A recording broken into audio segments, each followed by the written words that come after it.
The series Yu-Gi-Oh presented itself in a very mystical way.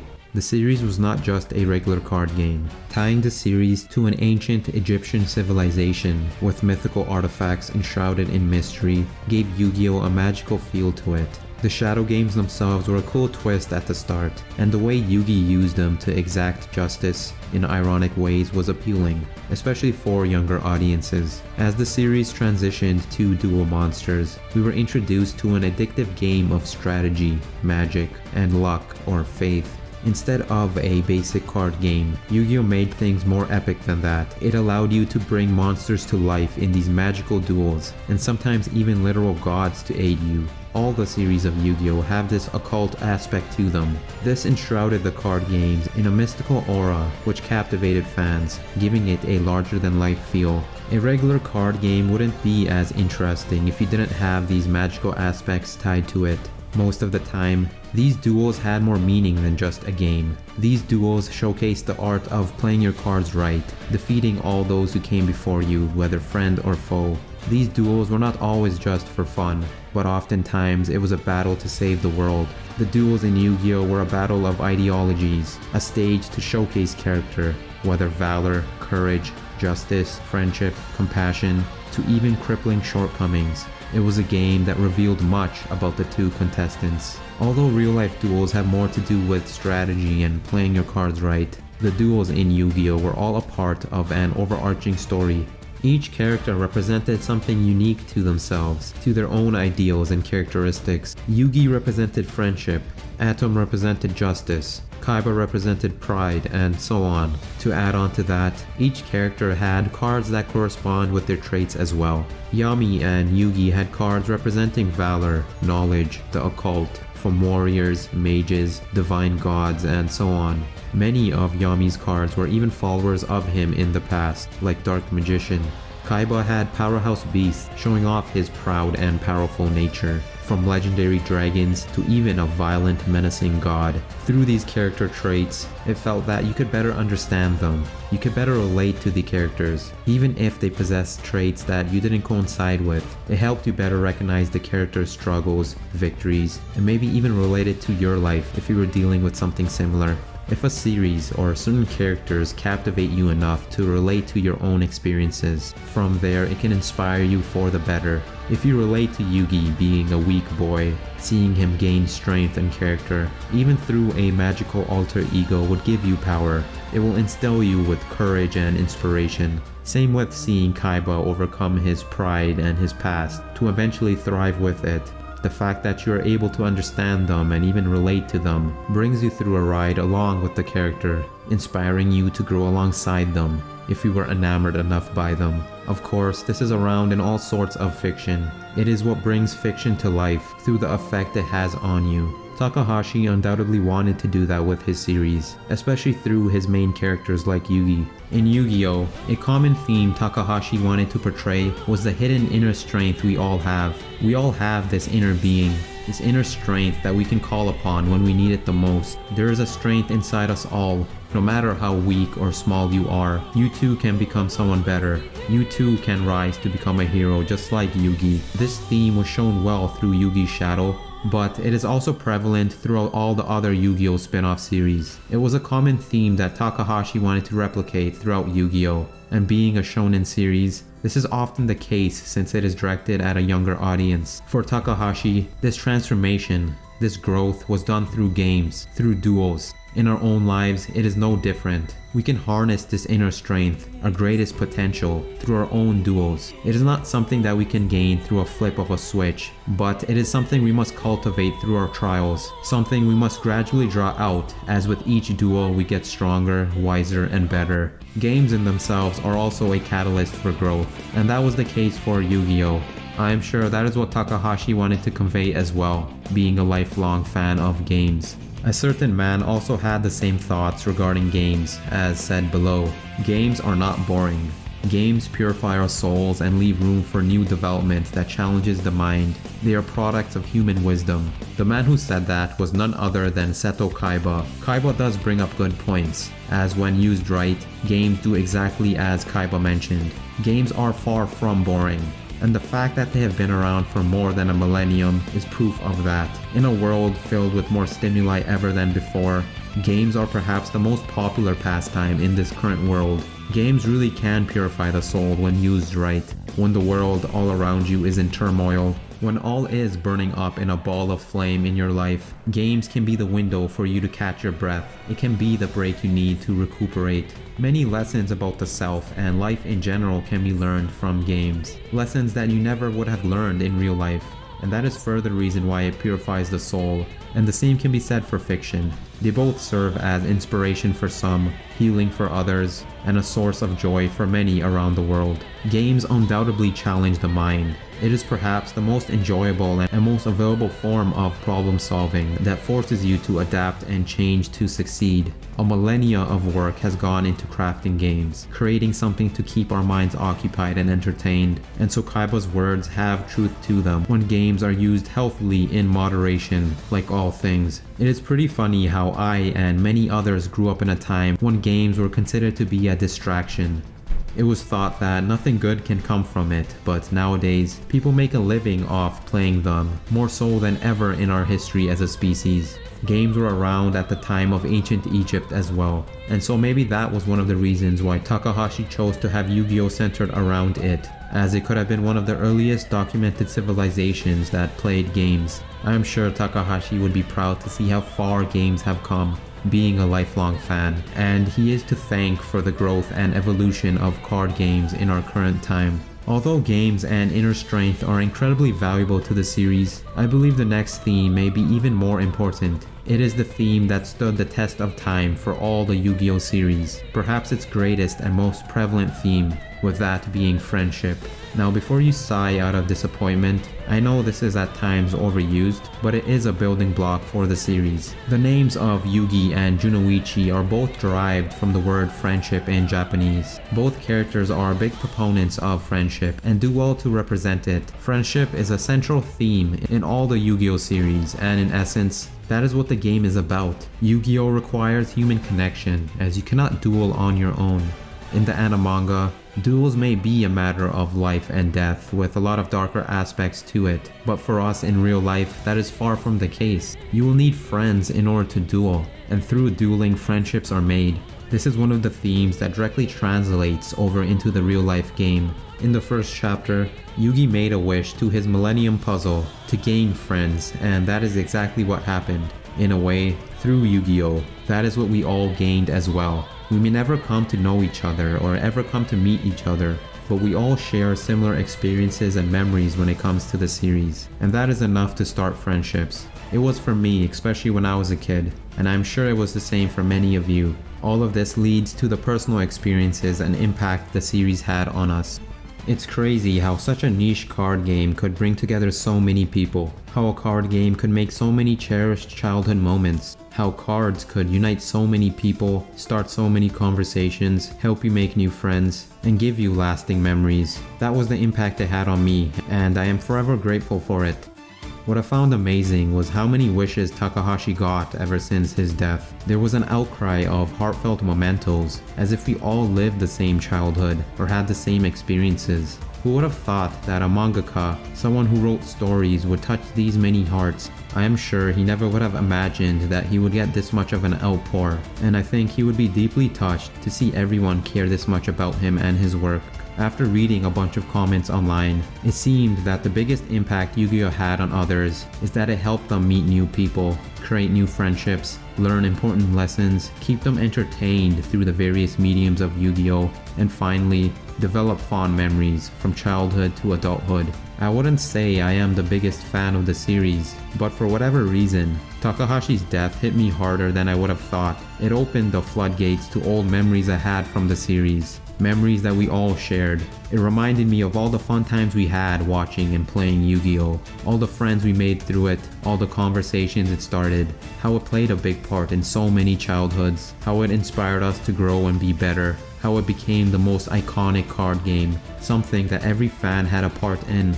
I began to recall when I was gifted my first card, to even when my father brought me my first pack, the feeling of awe and amazement to watch the series, and even duel in real life. Most important of all, it reminded me how everyone was so similar. We all had these core memories. This was something we all could relate to, and I found that to be beautiful. Something like a card game brought us all together and gave us meaningful connections and moments in our lives.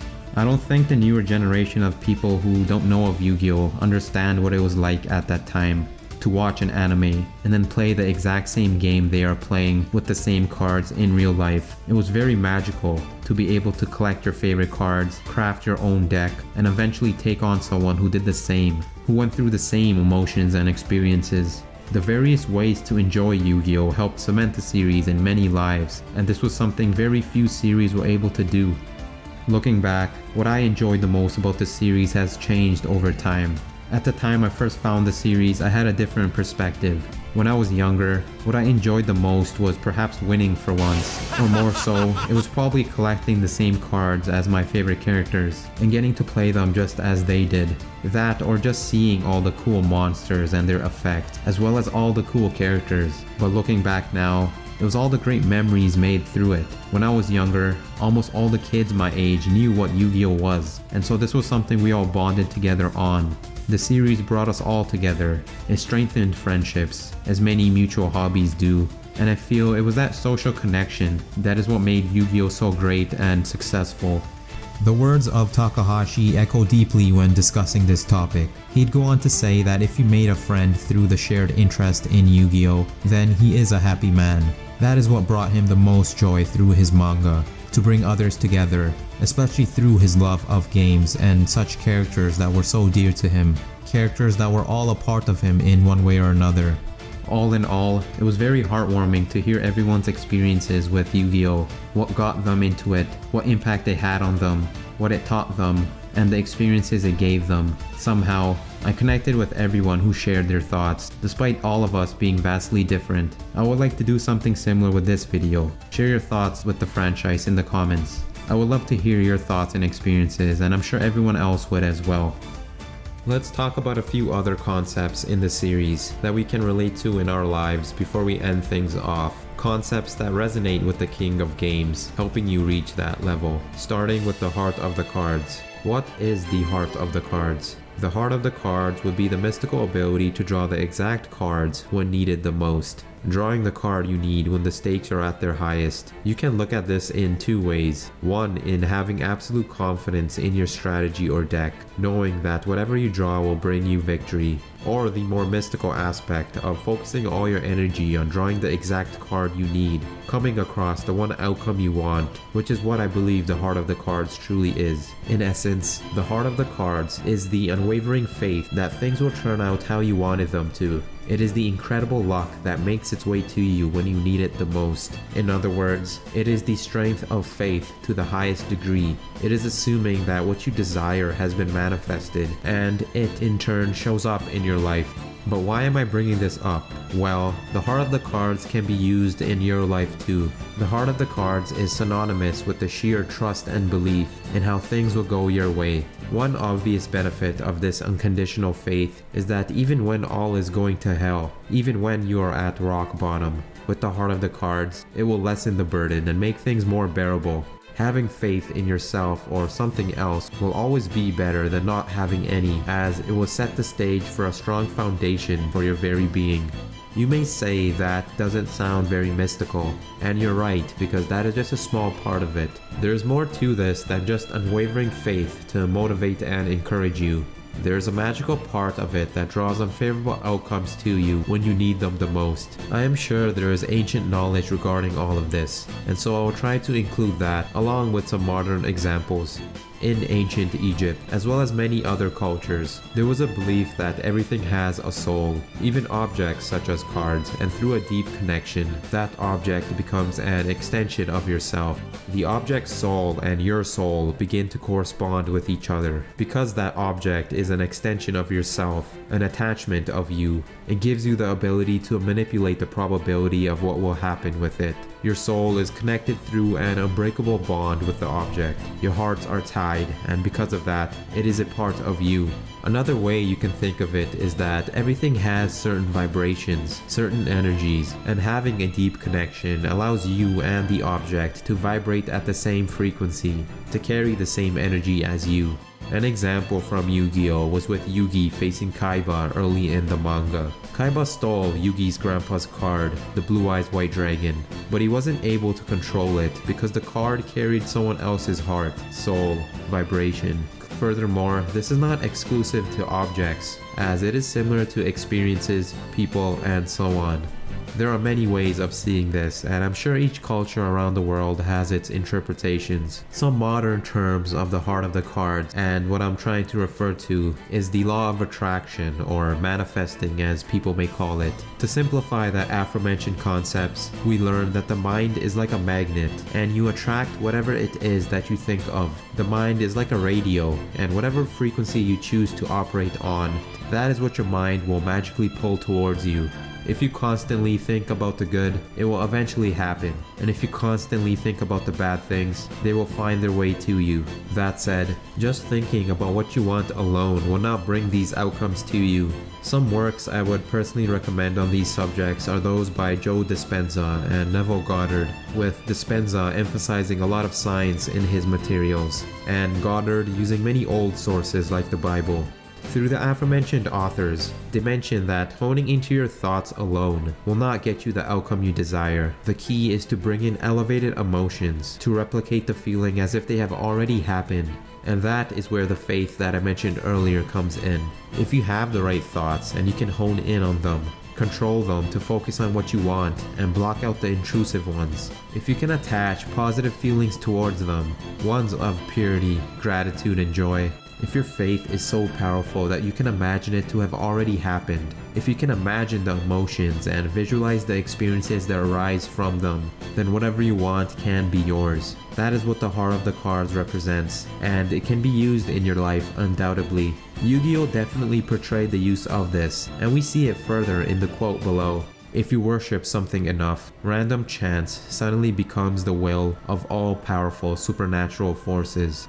I feel this quote is referring to what I mentioned earlier, how if you can hone into those thoughts, feelings, and experiences that you want to attract, it will magically find its way to you. Praying is an excellent time-tested form of what I have been trying to allude to, as it is perhaps the most ancient and successful form of it.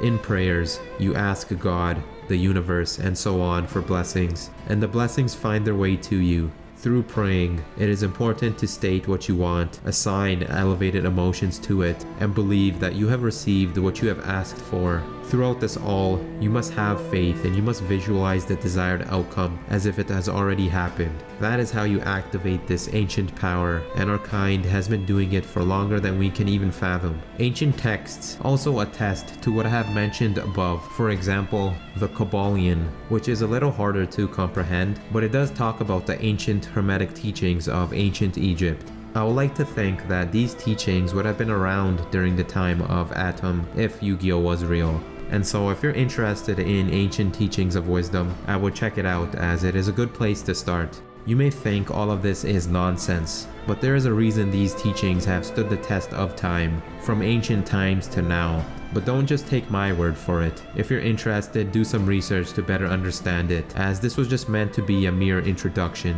Another thing I took away from Yu-Gi-Oh was from the title of the series, The Path to Becoming the King of Games. In essence, the King of Games is someone who can play their cards to the highest degree, no matter the situation, and come out on top, the best dueler. In a way, this can be a metaphor for our own lives. Life in itself is a game, and we are all dealt different cards, with the cards being things exclusive to you and your life, your traits, mental, physical, personality, experiences, possessions, connections, and so on. We don't get to choose many of our cards, but regardless of that, it doesn't mean we can't learn to play them in the best way possible. Just like the beloved characters in the series taught us. Just like how Takahashi taught us. Each card has its special effects and attributes. Each card can synergize with others. Each card can be played to make the utmost use of its value. And this is something we should think of for the multitude of things in our lives. As long as you have faith in the cards, the heart of the cards, things will turn out for the better. You may not have the best cards, the most expensive cards, or the longest list in your collection.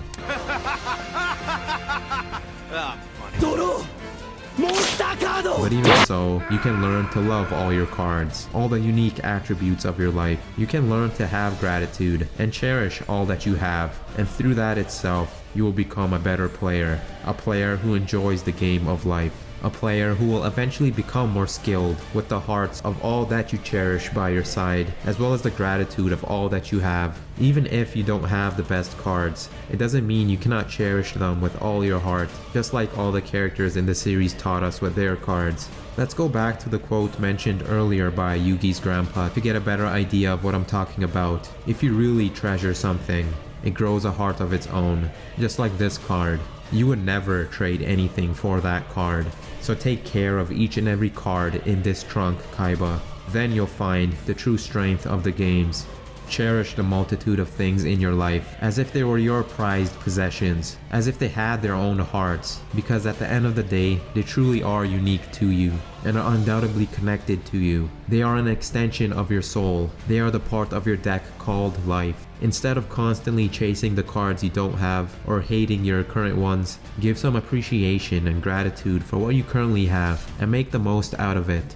There may come a time when you may even upgrade your deck and earn some new cards on your path to becoming the best. Every beginner has a starter deck of cards, and so as you gain more experience, you also gain more cards. All of this in a metaphorical sense, that is. Again, the cards could be the people in your life, your memories, experiences, traits, what sets you different from others, and so on. No matter who you are and what you have been through, we can all learn a thing or two on how to best play our cards. And I think everyone who was once a fan should attest to this. We should all think of our life as a series of games, a series of duels, and use that passion and joy we have to play the best game we can in all aspects of it. Play with all your heart, with the utmost skill, and most of all, learn to have fun doing it. Create some fun memories, make the world better, and make some new friends in the process of becoming the best that you can be. The king/queen of your own game, the one who plays your cards the best. If there's something we can learn and take from the series, I think all of that would be fitting, and it would be something Takahashi would be proud of. If you're still watching, I thank you for sticking around as we pay tribute to Kazuki Takahashi. To wrap things up, it's very wholesome how a simple card game touched so many lives, whether it be through the anime/manga or the cards themselves. Takahashi and his characters were a part of countless childhoods and countless lives. Although Takahashi is no longer with us, his heart lives on through the cards, and the cards live on through our hearts. May you rise to become the king/queen of games in your own life. I'm rooting for you, my friend, and I'm sure Takahashi is as well on the other side. Hey, Pharaoh! I hate to break the terrible news to you, but you're not going anywhere, because everything you've given us stays right here in our hearts. Right. Like we always say, it's your move!